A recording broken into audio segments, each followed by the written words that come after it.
pagi, siang, sore, dan malam teman-teman, kapanpun Anda menyimak video ini. Dalam video kali ini saya akan sedikit berbagi ilmu tentang golongan penerima dan terlarang penerima zakat. Tentunya kalian sudah familiar dengan kata zakat ya. Terus sebenarnya siapa aja sih golongan penerima zakat? Penerima zakat itu ada 8. Dalilnya apa? Dalam Quran surat At-Taubah ayat 60, teman-teman bisa baca bahwa yang berbunyi innamas shadaqatu lil fuqara wal masakin wal amilina 'alaiha wal mu'allafati qulubuhum wa fir raqabi wal gharamina wa fiya sabil Allahi wa binis sabil faridatan minallah wallahu alimun hakim. Yang artinya sesungguhnya zakat itu hanyalah untuk orang-orang fakir, orang-orang miskin, pengurus, para mu'alaf, untuk budak, orang-orang yang berhutang untuk jalan Allah, dan untuk mereka yang sedang dalam perjalanan sebagai suatu ketentuan yang diwajibkan Allah, dan Allah Maha mengetahui lagi Maha bijaksana. Kurang lebih artinya seperti itu, seperti yang ada dalam surat At-Taubah ayat 60 bahwa terdapat 8 golongan. Yang pertama orang fakir. Apa itu? Orang fakir itu orang yang tidak memiliki harta dan benda. Ya, jadi mereka tidak punya apa-apa, tidak bisa memenuhi kebutuhan hidupnya. Terus yang kedua, orang miskin. Orang miskin itu orang yang memiliki harta benda, mereka punya, tapi tidak mencukupi untuk memberi nafkah bagi keluarganya. Dan yang ketiga, pengurus zakat. Ambil jelas, pengurus zakat juga harus menerima zakat.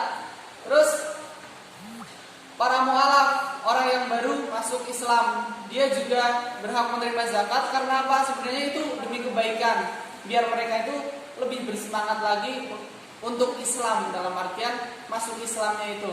Terus untuk budak atau rikob, budak muslim itu yang telah, rikob ini budak muslim yang telah bekerja sama dengan tuannya, tapi budak itu tidak memiliki uang untuk menebus dirinya sendiri, ya. Terus sabilillah itu apa? Orang yang perang di jalan Allah, jelas saya rasa. Terus ibnu sabil, orang yang musafir atau dalam perjalanan melewati tempat zakat, dan mereka berhak untuk menerima zakat. Oke, selanjutnya hikmah zakat. Hikmah zakat di sini ada 4. Apa aja?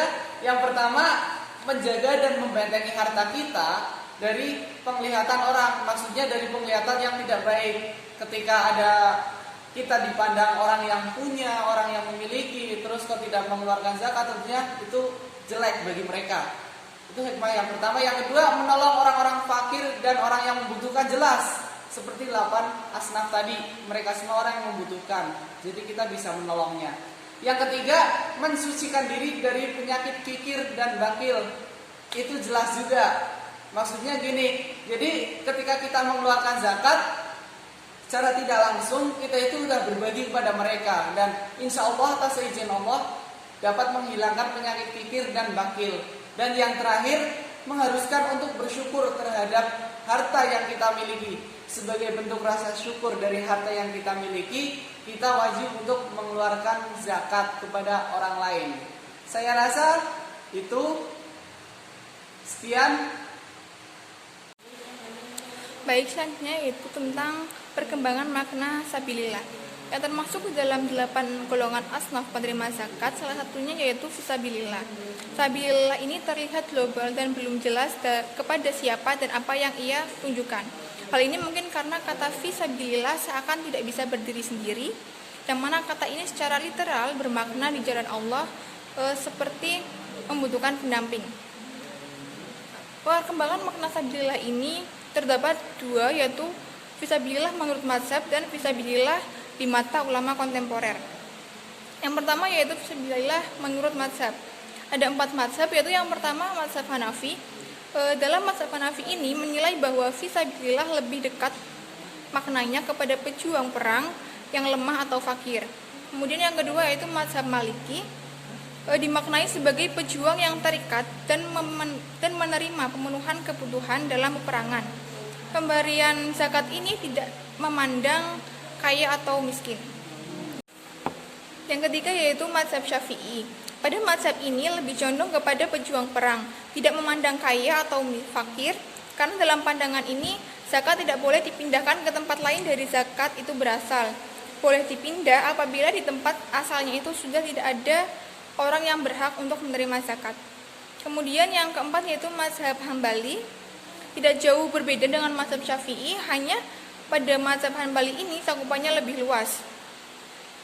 Karena menurut mazhab Hambali ini, penjaga benteng, juru rawat, tukang masak, dan semua yang terlibat dalam peperangan termasuk ke dalam kategori fisabilillah.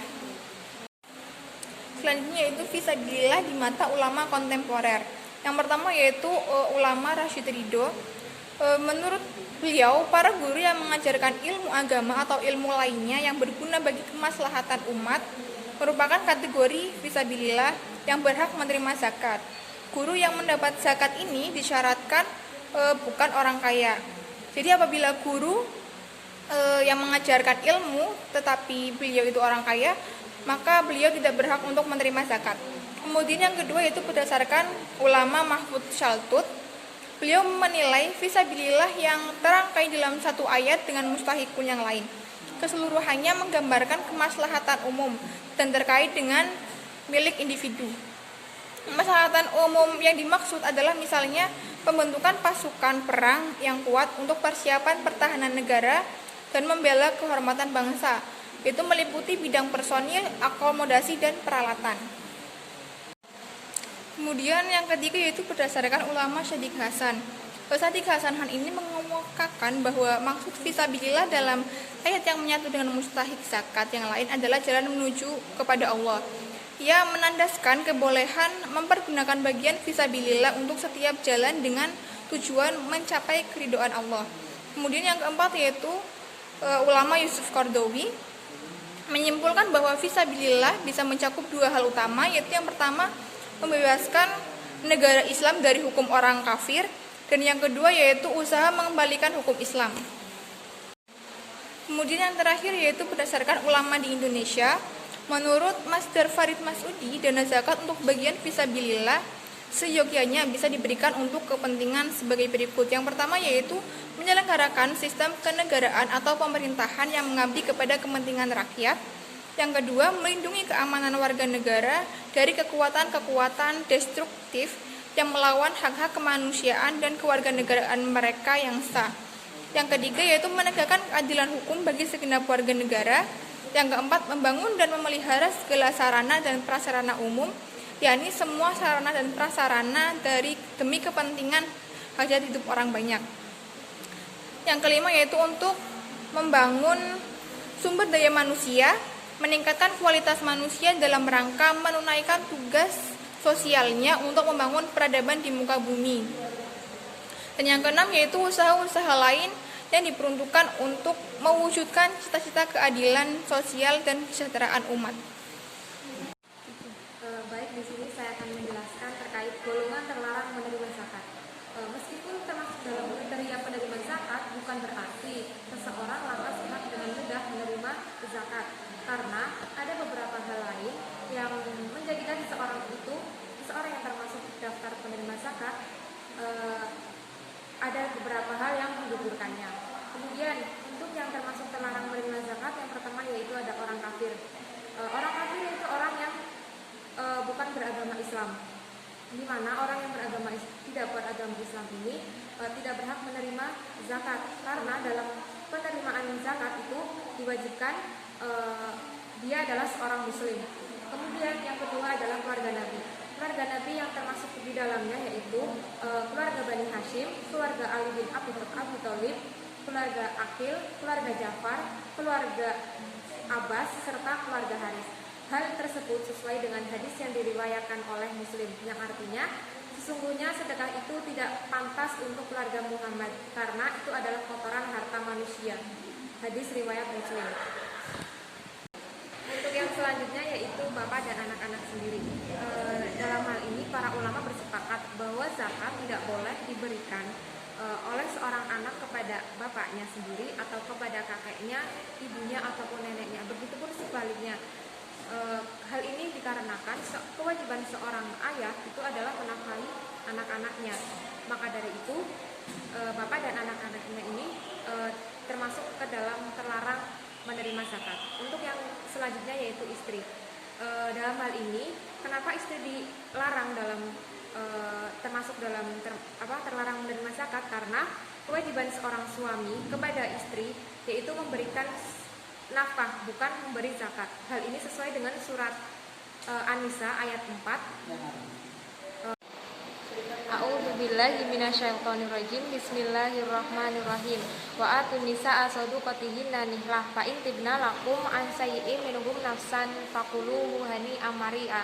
Yang artinya, dan berikanlah mas kawin kepada perempuan yang kamu nikahi sebagai pemberian yang penuh kerelaan. Kemudian jika mereka menyerahkan kepada kamu sebagian dari mas kawin itu dengan senang hati, maka terimalah dan nikmatilah pemberian itu dengan senang hati. Kemudian untuk yang terakhir yaitu orang yang nafkahnya dalam tanggungan. Jumhur ulama menyamakan keharaman istri dalam menerima zakat dari suaminya dengan pihak lain yang masih dalam tanggungan nafkah dari seseorang. Semisal, pada kasus seorang ayah yang mempunyai banyak anak, meski anaknya itu termasuk mustahik zakat, namun si ayah ini tidak boleh untuk memberikan zakat dari kekayaannya kepada anaknya sendiri, dikarenakan seorang anak ini adalah tanggungan dari ayahnya. Maka dari itu niatnya untuk memberikan nafkah, bukan untuk memberikan zakat. Sekian presentasi dari kelompok kami. Apabila ada yang kurang pas ataupun ada yang kurang jelas, silakan bisa tanyakan di kolom komentar.